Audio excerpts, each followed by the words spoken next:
Assalamualaikum warahmatullahi wabarakatuh. Welcome to my channel Ayu Lestari. Pada video kali ini kita akan mengapresiasi sebuah puisi marginal yang berjudul Tanpa Judul karya Wiji Tukul. Kita akan membahas mengenai kelebihan dan kelemahan dari puisi tanpa judul karya Wiji Tukul. Jika dilihat dari tanggal pembuatan puisi ini, yaitu pada tanggal 11 Agustus tahun 1996, maka menunjukkan bahwa pada saat itu Tukul dalam masa pelariannya yang pertama.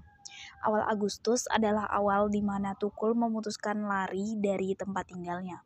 Hal ini dikarenakan pada saat itu kondisi konfrontasi Tukul dengan pemerintah sangat memanas. Alasan Tukul dijadikan buron pemerintahan Orde Baru karena pemerintah menganggap bahwa pergerakan Wiji Tukul ini mengganggu keamanan negara. Puisi-puisi Tukul yang beraroma konfrontasi terhadap pemerintahan itulah yang menyebabkan ia harus melarikan diri. Jadi, dapat disimpulkan bahwa puisi tanpa judul ini bisa dipastikan ketika saat Tukul melarikan diri. Pada baris pertama disebutkan bahwa kuterima kabar dari kampung. Dari kalimat tersebut tampak bahwa Wiji Tukul memang sedang tidak berada di rumah. Pada baris pertama, Tukul ingin menggambarkan bagaimana kehidupannya yang dipaksa jauh dengan orang-orang terdekat. Berdasarkan paparan kesejarahan yang terdapat pada majalah Tempo, disebutkan beberapa kota menjadi tempat persembunyian Tukul, seperti di Salatiga, Yogyakarta, Magelang, Jakarta, dan Pontianak. Sambil bersembunyi, ia terus terlibat aksi menantang pemerintah Orde Baru. Dalam pelariannya, Tukul menumpang di rumah teman-temannya. Bahkan dalam pelarian tersebut, Tukul menggunakan identitas samaran antara lain Pulus. Nama samaran itu digunakannya di Kalimantan, yakni sebagai penjual bakso. Kemudian Aloysius, yakni nama itu digunakan juga di Kalimantan sebagai rohaniwan. Dan Martinus atau Martin, yang digunakan juga di daerah Kalimantan sebagai rohaniman. Dengan demikian, semakin menguatkan penggambaran jarak antara penyair dengan orang terdekat, yakni di kampung. Bait kedua diawali dengan kutipan, "Tapi aku ucapkan banyak terima kasih."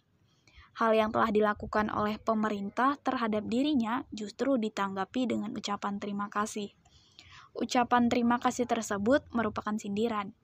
Perlakuan yang dilakukan pemerintah terhadap para aktivis bukan sebagai alasan melindungi keamanan negara, namun sebagai bentuk penindasan. Selanjutnya, kita akan mengapresiasi kelebihan dari puisi tanpa judul karya Wiji Tukul. Puisi Wiji Tukul ini menjadi cerminan zaman di era pengarang, yaitu pada era pemerintahan Orde Baru. Zaman yang tergambarkan dalam puisi tersebut berkaitan dengan kisah dirinya sebagai seorang penyair di tengah-tengah tekanan penguasa.